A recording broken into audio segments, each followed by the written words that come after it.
Thanks for staying with us. So we have an award-winning theater maker, actor, comedian, wedding MC, radio presenter, writer, culture consultant, and many more, who thrives on a cocktail of creative ideas and genres. With a particular passion for comedy and theater, he has created a self-defined style for himself. Welcome with us, Lafup Ogundipe, popularly known as Lafup in the building. Thank you. You're welcome. Thank you very much. Thanks for having me. Yeah. You're looking very cool and chill. Oh, well, you guys are cool and chill too.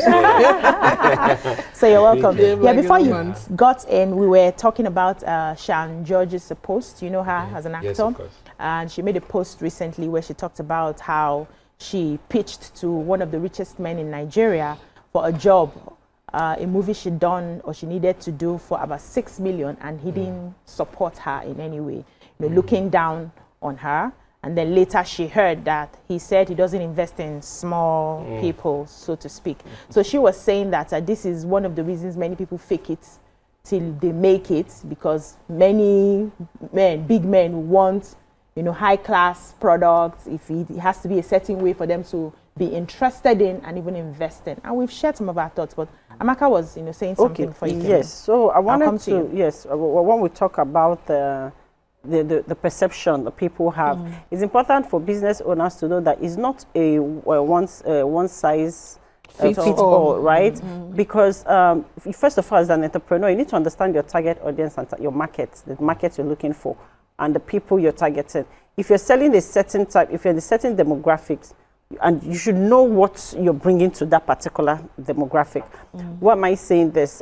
Because it's if I'm looking for, let's say, 10 million naira seed money for my business, I'm not going to go to a 500 fortune company for that. You understand where I'm coming from? So you need to know where to go to for certain things, and who your target audience and market is for certain things. And so that's why maybe somebody can say, oh, I'm not patronizing you because I perceive this as this, because it's presentation. And it's so funny how people would say, fake it, you make it, or come out a certain way. But you also need to know what role and where you're going to that is making you step in certain ways. Because you might be going to where you're supposed to appear hungry to get help. Your helpers not think you have money. Then your helpers, your destiny helpers not think you have. So you need to really look at every situation. Thank you very much. So that you're not bigger than the role. You understand where I'm coming from? Yeah, the help that you're going to seek. And then it's also important to know that there are certain roles or certain businesses that you're doing that you need investors. I don't care about how you look. If you like, shop in a t-shirt and slippers. Let the numbers add up. Let me know that you understand what you're doing and you know where you're taking me to and my company. Like, I won't care about the frivolities. But then, if I'm trying to invest in your fashion brand or certain things, I need you to appear the way we need to sell that product. You understand? So it's not one appropriately. So you do your research and then know where you're going to. Thank you. Let me come to Abigail. I was going to say something. One of the callers called and he said, you're putting yourself under pressure and trying to please people. But the truth is, if you have come out to do a business, you're already like 50%, 40% ready to accept pressure, because it's not just about doing the business. You have to be out there. For instance, now you're doing a business, you're not the first to invest in that same sector. And you have people that are already there. How do you get from the chunks of the customers from different people? It's how you put yourself. And there's something called aggressive marketing. You have to do it, whether you like it or it's not faking. It's you going out there, strategizing. Okay, this is what is going on here. Okay, they like face cap and shirts with open chest. I will go to where they have a program, an entertainment program. I will speak to, or I will model myself. It's not, even if you're using the last money you have to present yourself in that way, it sounds more. There's something they call consistency in business. When you come to do business, they tell you, don't expect profit in the first few months. You would have already, you would have already told yourself, okay, I will be consistent. Your market is not everywhere. I can have a market that busy buys and a market doesn't buy. It's not because my market is not good. It's because my audience is with busy. I would rather focus on that. And if I now go to an investor like a market that does not have interest in my business whatsoever, and she says maybe she just looks for a way to just dismiss you, I won't take it to heart, because I know that this person is an investor, and of course you have to understand where you're putting your money. In business, you just don't do business because everyone is doing it. Because I have 100 million, you come for akara, I sell.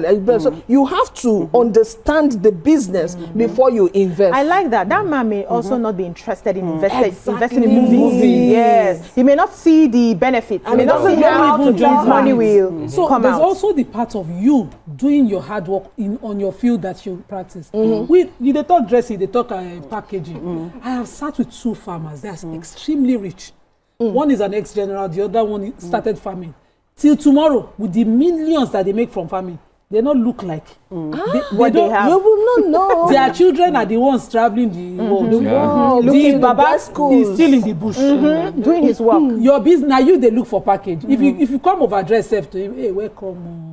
Welcome. They don't send you. So we focus so much. How about the work that puts in this success that you are talking about? Now you get dream. Now you be actress. Go out there. Do your. Many people will say no to you. Many is Your normal. mama tell you no. Exactly. That's why I started my story from closer family members Many people. telling you no. Yeah. People who have believed in you, who've supported you, because you're a risk. Your investment is a risk. They're not ready for the risk now. They're not ready. Let me. We have a guest in the house. No, he has a story that you don't know him. What do you think? Tell us. Yes, what do you think Tell about us. faking it till you make it, and how many people have I've to had to do package that. their product in a certain way to attract the sort of customers that they want? Well, I mean, it's brilliant perspectives, and I like all the angles.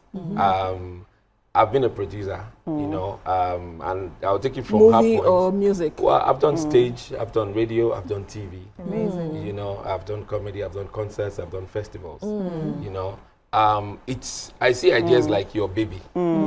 So you want to train your child and you go to somebody and say, I want you to sponsor me so I can train my child. They're naturally going to tell you no. No. So the question is, how do you have to figure out how you're going to navigate, how you sell your child to the world. And then it becomes maybe a Michael Jordan, it becomes maybe, Daria Talabi or whatever, Damini, you understand? So it depends on, so the question is, people don't invest because they're passionate about your idea. That's all. People invest because they want to make profit. Rich people like that, it's mean I'm passionate about art, about comedy, about this one. So if I come to you to come and sponsor me, I'm not telling you about how passionate I am about art alone. I might establish that. But the question is, you want to see the figures. How relevant or how does my vision align with what you are trying to achieve? But don't come to me. I really want to come to you. Let's just get it clear. I'm just saying, and to put context to, the actress, sometimes, you need to understand who the person is, what appeals to them, and then you get to them through that way. Because again, faking it, well, if you're in the entertainment business, you need to do some makeup. Some comments, Professor Islam says that, instead of saying something unkind, just keep quiet. Maybe the businessman is saying, I don't do small. Maybe he said he's most honest, but you cannot now tell how to react. Maybe as he was throwing the simple he was actually throwing knives. Maybe at the time or something. Have you ever, while trying to get your sponsors or what do you need for in your field, have you ever felt that way from somebody's comment? I've many times, and I'll give you a practical example. I was born, raised in Lagos. I went to Ibadan, and then I started doing my stuff, and God was so good. People just like that fresh stuff. Okay, this guy, this one, and then a friend called me who had worked here before, and said his company needed an MC. For a 60th anniversary of a big, company in Nigeria. We're turning 60. And then I went for the interview. The guy told me, he said, Lafup, you have to come correct. You have to come correct. I went to Ikeja to go and buy TM The Win, 16.5. You will pay for this advert, so don't worry. You have money. So this was 2007, So I decked up, I was looking sharp, and then I got there, And the first thing the boss said was, I like your shirt. Yeah. You know, I like your shirt. You know, and I like how you speak. You know, you're going to do the job. You know, long story short, the shirt that I wore for the event is way cheaper than the one I wore for the interview. You know, and then a woman came in and said, who's this guy? He said, he's Lafup. I don't know him. We are talking Costain. You know, I don't know if I'm supposed to mention the name. And they're like, we have consulates coming. This young boy, where is he from? What has he done? This is a check. Please call Ali Baba. Hello, young man. I'm sorry, you will still do the job, but please, I can't take risk. I can't take risk. Okay. Whoa. And then I got to the event, and Ali Baba got there. Saw me. We've been exchanging emails, you know, Facebook messages, and then he got to like, oh, you this boy from Ibadan, cool. And then he went on stage, ladies and gentlemen, I think this guy is going to do a good job, and I think I need you all to listen to him. Ali Baba does that all the time. You know him for that. That's just it, you know. But then again, you see, there's the hype. And then there's the lie. There's nothing wrong with hyping what you have. And I think if you have it. If you have it. Good. So maybe that's where she should have, you know, added a little bit. Hype it. You know, don't lie, but hype it. Hype what you have. As artists in Nigeria, what I've seen is we don't know how to embellish our own stories. Yes, it's you a understand? problem. Somebody says, I'm a show producer. Another says, I'm a show producer. One then comes and says, I'm a show caller. What's the show caller? What does that mean? It's the same thing. Yes, yeah. You're making sure guys were coming in. Guys, make sure the link is this. Guys, make sure that the caller sounds a bit. So embellish it. You know, make that person want it. They're not naturally going to just be in awe of you. They just dash you money. You know, look like you want money. Look like money. Because I won't give you money and then you take off and go and buy it. So let me add something. Right? I've always believed that the way the universe works, Nima will say universe people again, of course. University. The way the universe works, the universe does not give you what you want. It gives you who you are. So you have to position yourself, act like you are already, and the universe will match your vibration. Many of us vibrate very low, and we want to get to that peak. That's how you see somebody winning like 100 million or 200 million, and in a few months, the money has dwindled, disappeared. You know why? The vibration cannot hold that money. You have not reached there. That's not who you are. So the money will pass. The money will look around. No, this is not the place for me, and the money will disappear. And you're asking, but this person won lottery 1 year. This person did so and so competition, won this money. Where is all the money? It's gone. So do we, instead of saying fake it till you make it, which I know is also the same thing, do we now tell people to start, you know, acting like they're already there? It's not about lying now. It's about projection. It's about talking to your future self, to your higher self. It till you make it. So do the work, right? And then tell yourself that I am already there while you're still doing the work, so that your vibration can now match for when it comes. Should that be the better message? Because when you say fake it till you make it, which is the same thing, many people always take it to be negative because they've seen people who come in without the content. So there's something I always say. Show up as your future self. That's my mantra. But showing up as my future self doesn't just mean showing up in my appearance, but also my skill set and what I have upstairs, right? My mindset is super important, because like what he said, Ali Baba gave him the platform to shine, and he went and performed. And he shone. Supposing that he had given him that platform and opportunity, and he messed up, what then? Do you understand? So it's easy to say fake it till you make it, but you need to have content. You need to have something upstairs. You need to be. I always say, you need to be prepared. You need to be one step ahead of the game.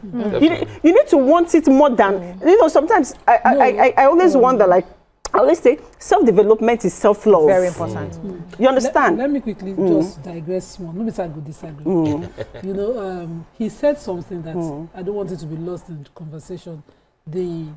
Ali Baba wasn't talking about a complete stranger. He knew so him. Somebody believed in him. Someone has sent emails. Yes. You see, all of us, we know that there was somebody in our lives. So we must, just as you said, God bless all the people who have believed in people.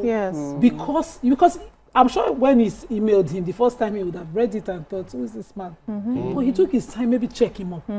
Check his date or something. For such an event of the 60th of any business, and he gives a stranger, he thinks he's a total stranger. He's checked him up. He's thought, I will give you this opportunity, whether or not And probably sat in the crowd. Yeah, he sat in the crowd. Pushing you on. Yeah. So As a matter of fact, he actually noticed that the show was bigger than me. Over 10 consular generals. He also came like, guys, you need to listen to him. And that boost came. I still have that picture. I'll post it later after the show. You know, and after that, his introduction, many people will listen. They listen to listen. That's your. But let's come to him now.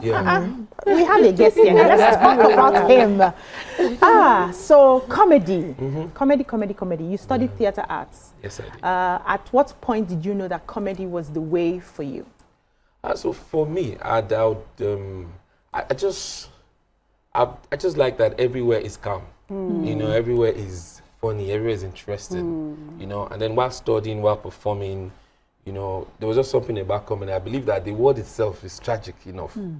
That if we are creating works, we should do more of comedy, to relax something people. Melodramatic, let people laugh, let people, also have fun around. And then I started writing more, started performing more, started creating more, started producing more shows. You know, I've written about 3 comedy plays, you know, and I currently have one, that they're touring. So I feel comedy, okay, I'll just put a word to you that to him that feels, life is tragedy. To him that think, life is comedy.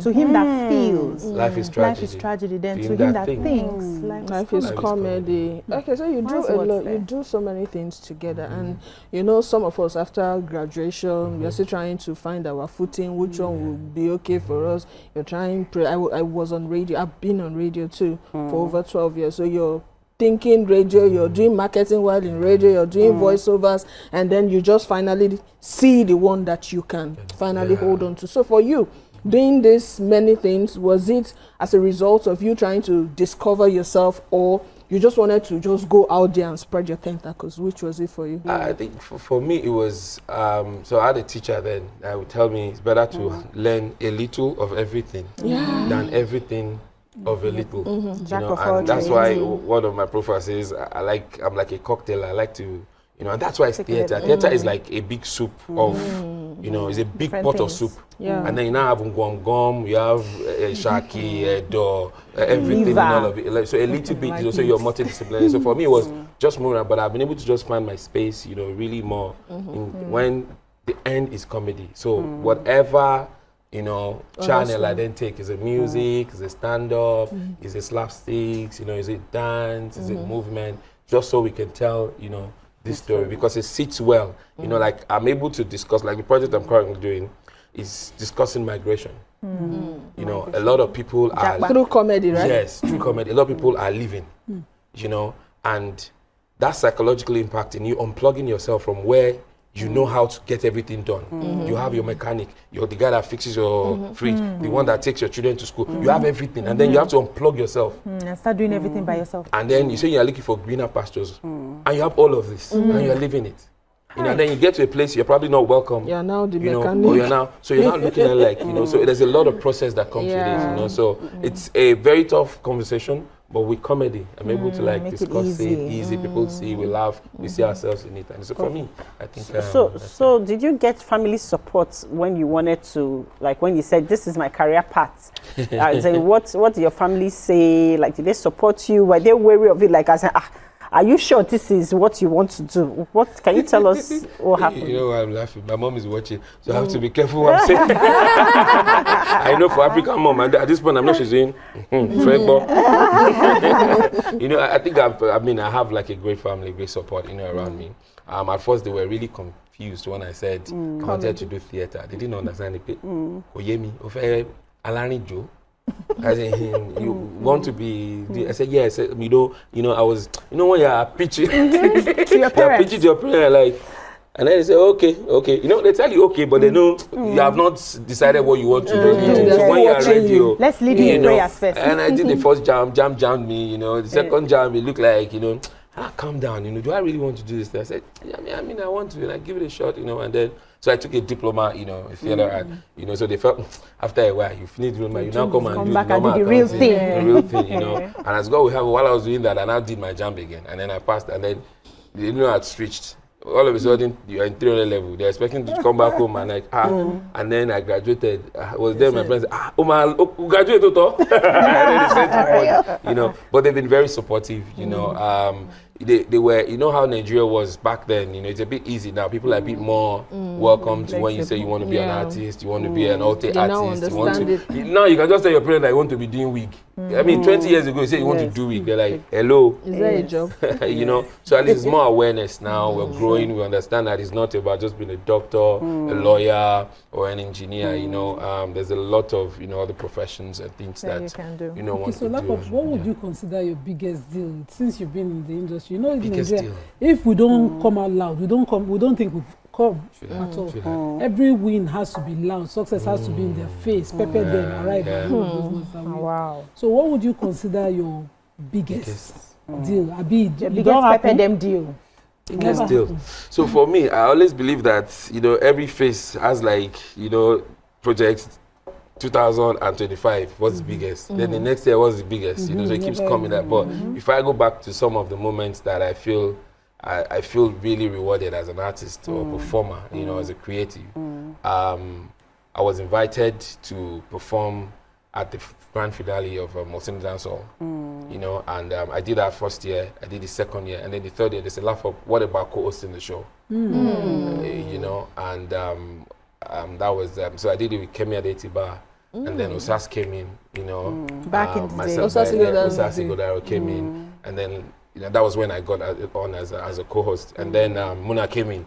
I was still the co-host. That was the last one we did. So for me, and I like to, when I first came to Lagos, I was speaking English with my comedy, I was working on TVC then, Nigeria Today with Ayomakide, and then we would go to the newspaper, I was doing English comedies, I was doing, I'm like, this, people were, the Worry Boys were taking charge, before Worry everybody else. I was like, okay, let me just have my own niche, let me keep it English, and then put my Yoruba, because that's what. And I went to Ibadan, when they say Panabo Abidjan. And now, because I started in the campus. I went to, I was in the campus, so I was performing to just elites and, the Boja people. And I went into the interior. I went to learn the Ibadan accent. And then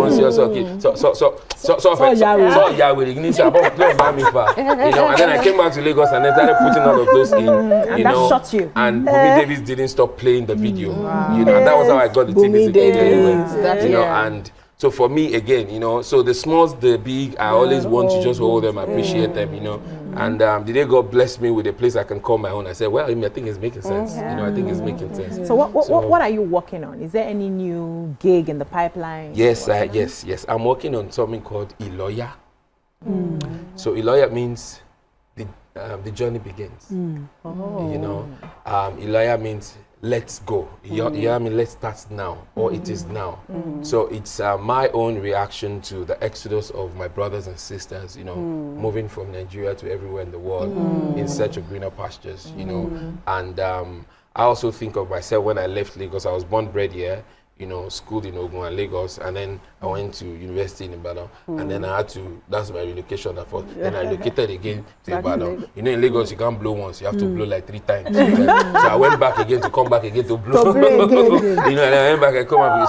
So I felt that, to just use my own writing. I was in Cape Town at the time, and I started writing, especially because the people I work with, when I want to do a show, I just say, guys, there's this idea I have, this is the theme I have, let's get on it. All of a sudden, Alpha Tunde is not in Nigeria again. Alpha Shai is not in Nigeria again. Sukomi, what's up? Debola Alpha. I have that problem too. So I needed to create something that I feel that is easier for me to travel with. Stand-up comedy was easier to travel. Theater wasn't easy because you had a lot of people. So I thought, let me now come up with a one-man play.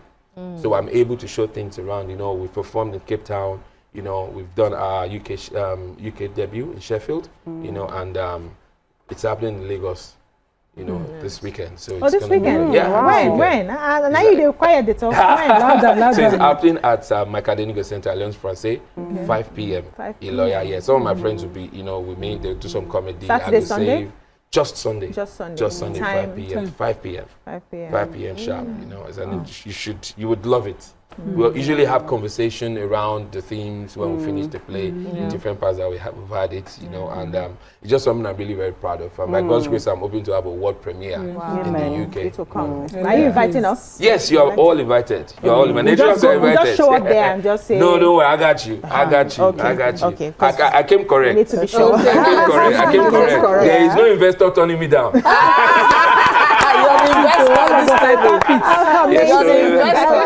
you so much, ladies. Thank you for a beautiful show. I'm sure, though the time was short, but I'm sure we've been able to, you know, pass across a very important message from what the ladies have said today. If you're going to do business, you need to be better prepared.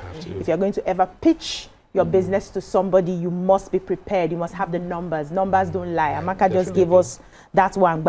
Perception is also important. So dress appropriately for where you're going to, for who you are meeting, so that you don't look bigger than your helper and you're going to beg money. You know, it's a problem. So we also need to emphasize that many people have packaging, but they can't deliver. So work on your delivery. Keep working on yourself. The scripture says time and chance happeneth to them all. But when that time comes and there's a chance and you're not able to plug in because you're not prepared, you miss that opportunity. That's all we can take on the show today. We'll see you again, your view pidgin, tomorrow, where we go break camp.